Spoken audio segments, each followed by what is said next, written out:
Hello, in this video I'm gonna show you how to fix the problem when you want to install Call of Duty Mobile but you can't see it on your Google Play Store. So as you can see, if I type in Call of Duty, it won't be visible. And in order to fix that, we'll need to go to our profile, then press on the settings, and here go to family. Now parental controls, and from here you can do two things. Either disable the parental controls by typing your PIN right here, or go to apps and games, type in your PIN,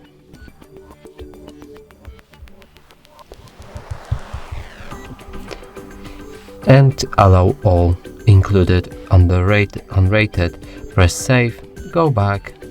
Now look for Call of Duty again, and you can install it normally. And that's it for this video. Hope you like it. Please consider subscribing to our channel, leave a like and a comment below.